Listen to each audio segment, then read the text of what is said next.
Witam, I'm Hennes, and today, Poland play Mexico. Whoa, I'll stop you there. I was going to review a Polish film, but I didn't check that it had English subtitles or not, and it didn't, so there was no way that I would be able to watch it. And likewise, the next day, supposed to be doing a film from Costa Rica, and same thing happened, so yeah.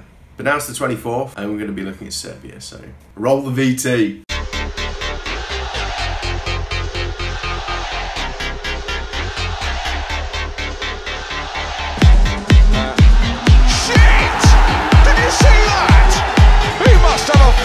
Traction engine.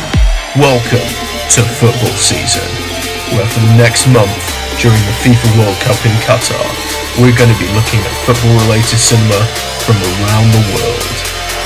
People are on the pitch, they think it's all over. It is now. Every day a game is played, I'll be reviewing a film from a country playing that day, or at least try to, as there will be a few outliers.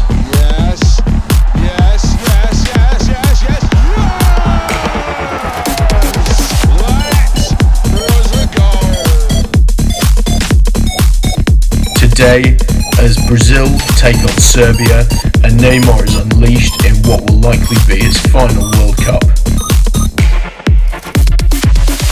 we go to the side of the opposition, Serbia. I've always said if you're old enough, you're good enough.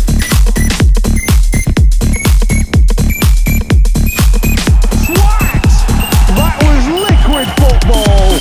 This is for all of those who wish to boycott the World Cup and remind them Football is life. and you can still enjoy the World Cup without having to watch it. So sit back and discover and appreciate some new films that showcase the beautiful game to supplement each match or just simply to watch on their own. This is football season and it's all about to kick off. As you can see, I'm going to be watching the 2010 Serbian film, but not that one. Montevideo, God Bless You. Also released internationally as Montevideo, The Taste of a Dream. So let's get this show on the road and go and watch it right now. This film is narrated by a small boy named Stanoy, who wears a leg brace and shines shoes, who, as you'd expect, is adorable and charming, as these characters usually are. You just want to tussle his hair and pinch his cheek. So the story that we see through his eyes involves the building of the Yugoslavian national football team in anticipation for the inaugural FIFA World Cup in Uruguay. In the main, we follow two principal characters, Turka, a young man who has terrific footballing skills that he shows off on the street and is suggested to trial for the local team by someone who works for them, presumably. BSc, MA Hons, PhD.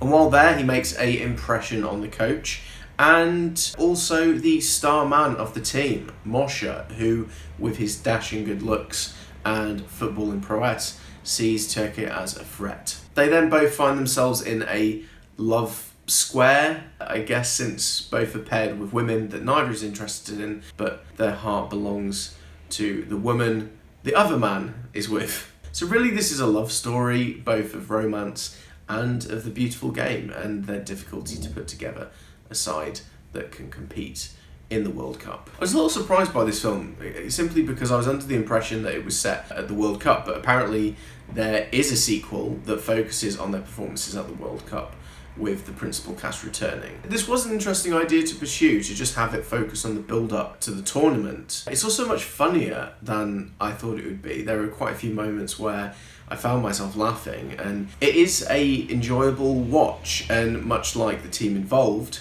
crowd-pleasing. I do need to highlight just how well this film showcases the game of football. It is very difficult to shoot football on screen, and it's easy for it to appear flat and undesirable, but they cast actors who appear to be able to play, and there are some genuinely impressive bits of footwork in here. It's the best representation of the sport that I've seen in a film since The Damned United, probably. There is an amusing moment during the exhibition match between Bulgaria, where, to rub salt in the wound, the keeper goes up the pitch for a corner and heads the ball in to cement the humiliation of the defeat. Because the central idea is to put together the two best clubs in Belgrade and then add some Croatians. But the Croats aren't all that fussed in joining in, and they do want to submit a Yugoslav team, they don't want to submit a Serbian team. But in the end, they managed to put all these players together from Serbia, and it all manages to work and click. The performances were all very good as well, and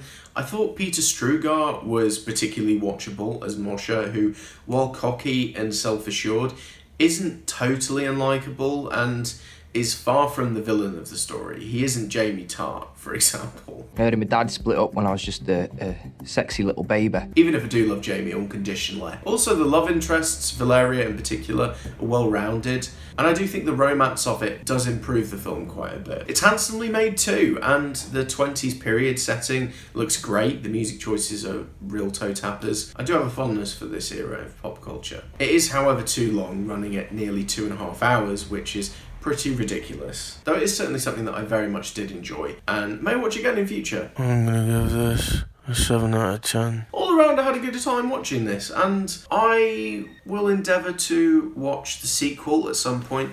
Maybe I'll do it for the next World Cup. Who knows? So those are my thoughts on Montevideo.